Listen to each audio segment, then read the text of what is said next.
नमस्ते। आशा की बैठकी में आपका स्वागत है। आज सुनिए हिंदी की लोकप्रिय लेखिका मनीषा कुलश्रेष्ठ की एक खूबसूरत रचना, एक सांवली सी परछाई। मनीषा कुलश्रेष्ठ ने साहित्य को तकनीकी से जोड़कर उसे एक नया मुकाम देते हुए इंटरनेट की पहली हिंदी वेब पत्रिका हिंदी नेस्ट का 12 वर्षों से संपादन कर रही हैं।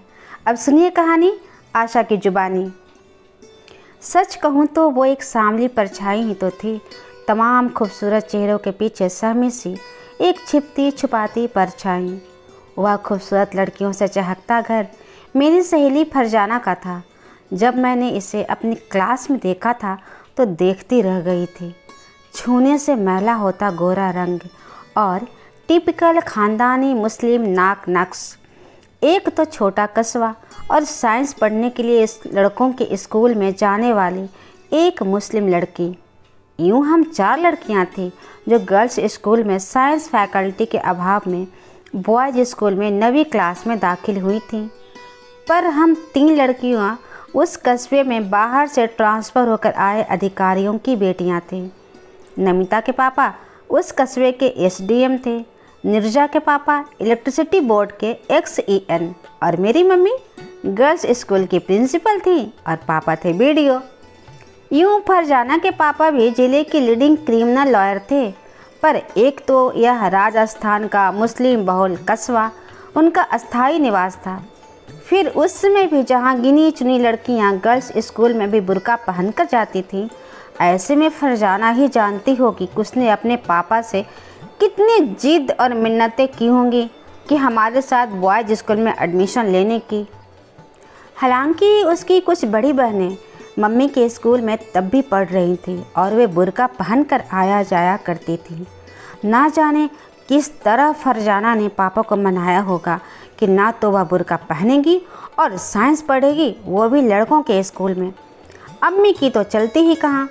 फरजाना की बहनों की गिनती याद नहीं, पर 2 बेइंतहा खूबसूरत बहनें अंजुम दीदी और निकाहत दीदी मम्मी के स्कूल से 10वीं की परीक्षा दे रही थी। साथ पढ़ने की वजह से और हमारे स्कूल से उसका घर पास होने की वजह से हम उसके घर आने जाने लगे।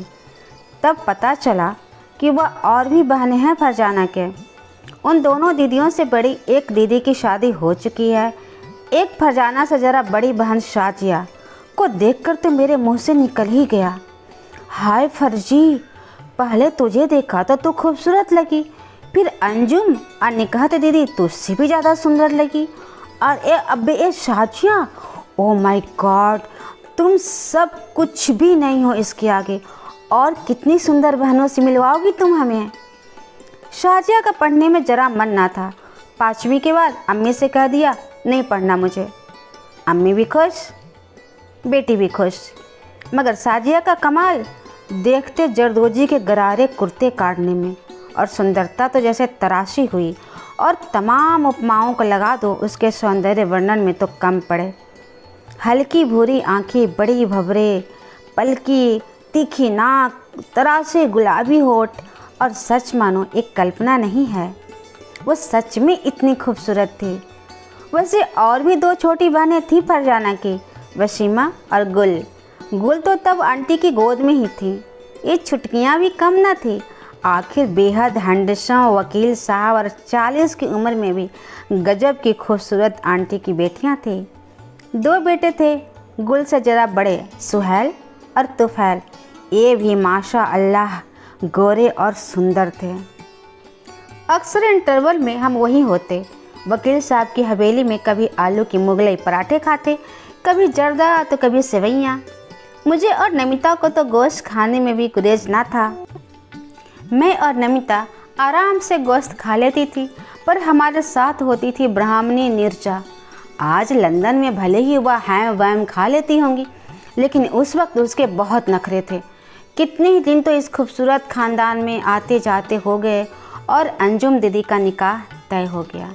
घर में माहौल बदल गया। रेशमी शरारे गरारे सिले जाने लगे।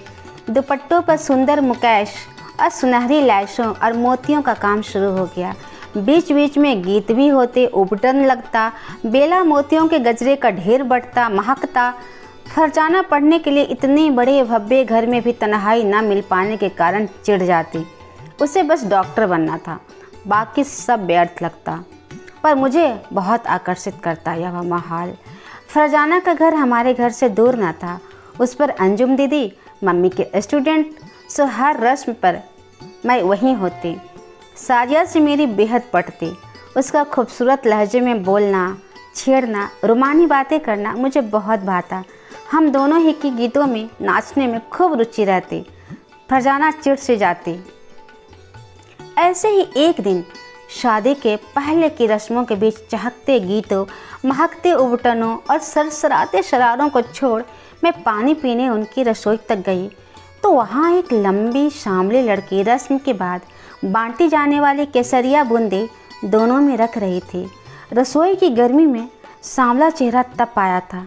वे मुस्कुराई। आओ मनीषा, आप मुझे जानती हैं? हाँ बेशक, अक्सर तो आती हो तुम। लेकिन आप? मैं फरजाना की बड़ी बहन हूँ।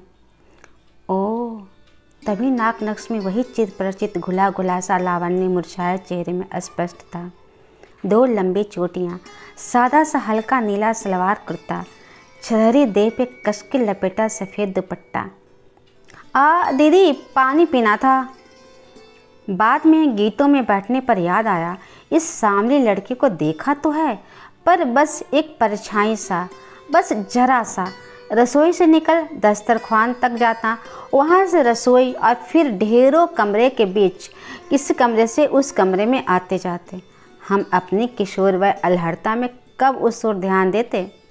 फरजाना ने से कहा, तूने बताया नहीं?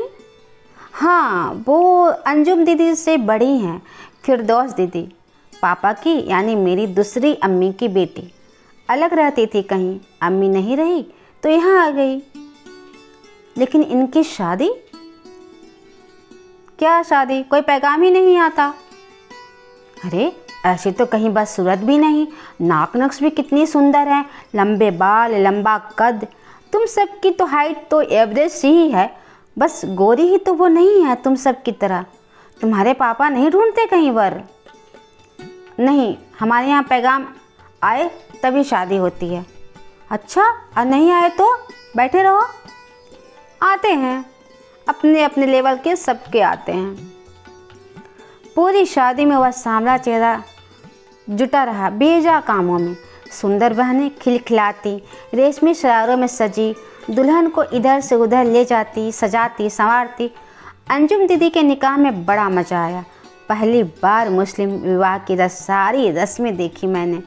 दुल्हे का इकरार, फिर मैहर की रकम का तय होना, दुल्हन के इकरार के वक्त दुल्हन और उसकी बहनों, माँ, मौसियों का रोना और दुल्हन का एक धीमा सा शर्मीला हाँ कहना, फिर दुल्हे का जूठा लड्डू दुल्हन को खिलाना। मर्दों और औरतों का इंतज़ाम एकदम अलग अलग। अंजुम दीदी की शादी में गुल बस 10 महीनों की थी। सबसे छोटी साली करके उसे दुल्हा भाई की गोद में डाल दिया गया था। पर फिरदौस उन खूबसूरत गोरी बहनों की सांवली परछाई बनी रही। पीछे कहीं से रस्में देख लेती। कपड़ों की सादगी भी वही थी। एन निकाह के दिन भी हल्के हरे सादा साटन के गरारे पर वही सफ़ेद दुपट्टा डाले, बस दहेज का संदूक सजाती हुई। अम्मी का हुक्म बजाती भटकती रही थी वो हर तरफ। ऐसे ही निकाह दीदी का भी विवाह हो गया।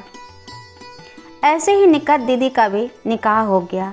नकचड़ी शाजिया के बेपनाह हुस्न के चलते 1000 पैगाम आए और उसका निकाह भी एक अमीर ख़ानदानी घर के IAS बेटे से तय हो गया।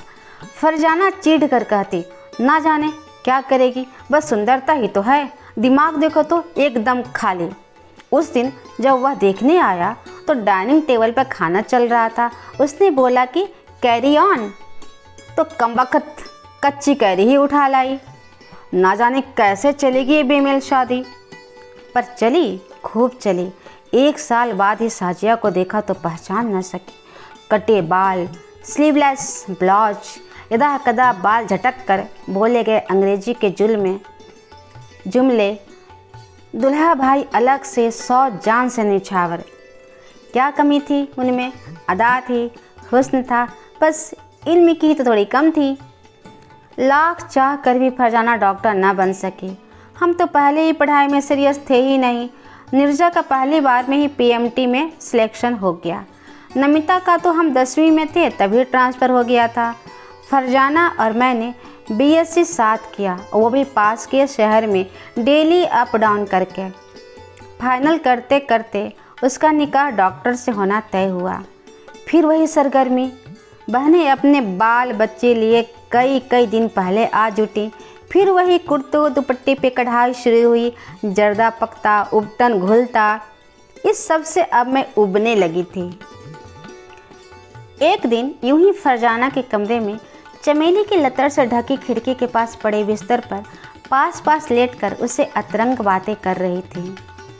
उस दिन वसीम कॉलेज मिलने आए तो तू कहाँ मर गई थी? चेहरा देखा होता बेचारे का। क्या कर रही थी उस दिन? अरे क्या करते, कैसे आते उस दिन? जिस दिन तय किया था उनसे मिलने के लिए, उस दिन हंगामा हो गया। हंगामा? कौन सा हंगामा? छोड़ो। अरे बता ना, क्या उनको पता चल गया? नहीं, बात मेरी नहीं थी, फिरदौस की बात खुल गई। फिरदौस की कौन सी बात खुल गई? चल छोड़ना। नहीं बता ना यार, तू किसी को इडियट है क्या? अब तक मुझे भरोसा नहीं? और तेरे घर की बात अब मेरे घर की बात है, बता ना क्या हुआ? वो हमारी हवेली के बगल में एक छोटा सा घर है ना, खपरेल वाला, गफ्फार माज साहब का। हाँ, उनका एक भतीजा है असलम, वो भी एक मास्टर है, यहीं रह रहा है। हमारी रसोई की एक खिड़की उधर ही खुलती है। जाने कब फिरदौस और असलम। हाँ फिर क्या? एक दिन असलम घर आ गया पैगाम लेकर। पापा पहले समझे नहीं, सोचा मेरे लिए आया है, उस पर बिगड़ गए। तब उसने फिरदौस का नाम लिया। तब तक सुहैल ने भी शिकायत की कि उसने उसे अक्सर फिरदौस से बात करते देखा। फिर तो उसे वो डांट पड़ी कि पूछो मत। बेचारी फिरदौस को भी जो अम्मी और दादी ने खरी खरी सुनाई कि बस। देखा मैंने भी था दोनों को बात करते हुए, पर उसके उदास चेहरे पर एक हल्की सी मुस्कान ने मुझे उसकी शिकायत करने से हमेशा रोका। क्या करूं मनु, मेरा ही शादी करने को मन नहीं करता जब उसे अपनी शादी में वही सब काम करते देखती हूँ जो उसने तमाम बहनों की शादी में किया, तो जी भर आता है। शुरू से ही वो ऐसी रही हैं, खामोश और काम में मशरूफ़। साजिया को तो वह फूटी आँख नहीं सुझाती थी। हम दूसरी बहनें भी अपने में मगन रहीं। अम्मी और दादी ने उससे काम तो जम के लिए, बदले में प्यार का एक बोल नहीं बोला। अच्छा फर्जी बताओ, असलम क्या बुरा है? अरे नहीं मनु, बहुत भला आदमी है, पर विडोअर है। उस पर हमारा उनका अस्तर अलग है। अब फिरदौस भी तो 30 पार कर गई है। तो क्या हुआ जब इसमें फिरदौस दीदी की खुशी है? तो जब पैगाम भी ना आए, ना अंकल कोई रिश्ता देखे, तो क्या करे दीदी? असलम क्या बुरा आदमी है? नहीं मनु, बहुत शरीफ है। जब देखो तहजीब से बात ही करते देखा है। तो तू कुछ करना। क्या? मैं क्या कर सकती हूँ? अरे अपने लिए तो लड़ते आई है पापा से। पहले बुर्का पहन के स्कूल ना जाने के लिए, फिर साइंस लेकर के लड़कों वाले स्कूल में पढ़ने के लिए, अब थोड़ा फिरदौस दीदी के लिए भी लड़ ले। तू ठीक कह रही है मनु। और क्या, एक अपनी ही अभागी बहन की ज़िंदगी के लिए तू इतना नहीं कर सकती है? हाँ मनु, मुझे जब याद आता है कितनी ही बार मैंने एग्ज़ाम्स में उसे चाय बनाने के लिए उठाया है, उसने कभी बुरा नहीं माना और बना के दे। तेरा कहना सही है। अब जब मैं इस घर में बड़ी हो गई हूँ तो मेरी बात तो वो नहीं टालेंगे। मैं ज़रूर कहूँगी पापा से। मैं घर चली आई। फरजाना ने ना जाने कैसी वकालत की कि जब मुझे कार्ड मिला शादी का तो उसमें दोनों बहनों का नाम था। आखिर बेटी किसकी थी? एक नामी वकील की। फरजाना वेट्स वसीम और फिरदौस वेट्स असलम। शादियां हुई उस हवेली की तमाम शान शौकत के और उन्हीं प्यारी रस्मों के साथ। फरजाना की खुशी दोहरी थी, वह चहक रही थी। वसीम मियाँ बड़े बातों ने निकले और असलम और फिरदौस दीदी दोनों सहमे तो थे, पर खुशी उनकी आंखों की कोरों से छलक रही थी। फरजाना विदा के वक्त रस्मन आके गले मिली तो मैंने कहा, कमबख्त, झूठ मूठ ही सही, रो तो ले, इतनी दूर बॉम्बे जा रही है। वह फुसफुसाई, क्यों रोऊं, रोने की बात ही नहीं है। गांव से निकलकर शहर जा रही हूँ, मैं तो खुश हूँ। उधर पास ही सटे घर में विदा होकर जा रही फिरदौस दीदी जो जार जार रोई कि बस मुझे लगा बरसों की बात बात पे दवाई रुलाई अब फूटी है। मेरे भी गले लगी। वसीम मियाँ ने दहेज का सामान इसलिए ले जाने से इनकार कर दिया कि बॉम्बे में छोटे घर होते हैं, इनकन्वीनियंस होगी। असलम मियाँ ने कहा कि यह पहले ही उन्होंने कहा था कि वे फिरदौस को बस दुल्हन के जोड़े में ले जाना चाहते हैं, दहेज उनके उसूलों के खिलाफ बात है। फरजाना से फिर मैं नहीं मिल सकी, वो शारजाह चली गई, पर उसकी सांवली परछाई सी फिरदौस दीदी से मैं अपनी शादी के बाद एक बार मिली, मम्मी के ऑफिस में, जब मम्मी एजुकेशन में डिप्टी डायरेक्टर्स थी। अरे मनीषा दीदी, आप यहाँ? हाँ, आंटी से तबादले की बात करने आई थी। किसके तबादले? अपने। आपके? हाँ, मैं टीचर हूँ ना गर्ल्स स्कूल में, वहीं पर अब प्रमोशन है, पर मैं कहीं और नहीं जाना चाहती। आपने पढ़ाई कब की दीदी? 12वीं तो फरजाना के कहने पर प्राइवेट किया था, वहीं से। शादी के बाद इन्होंने पढ़ाया तो बीए, फिर बीएड कर लिया कॉरेस्पॉन्डेंस से। मैं वहीं सांवली उदास परछाई ढूंढ रही थी जो मुझे ढूंढी नहीं मिल रही थी। उनमें एक अलग सा आत्मविश्वास आ गया था। इतिश्री। ऐसी ही रोचक कहानियों को सुनने के लिए कृपया चैनल को सब्सक्राइब कर लें। कहानी कैसी लगी कृपया कमेंट करके बताएं। लाइक तथा शेयर अवश्य करें। धन्यवाद।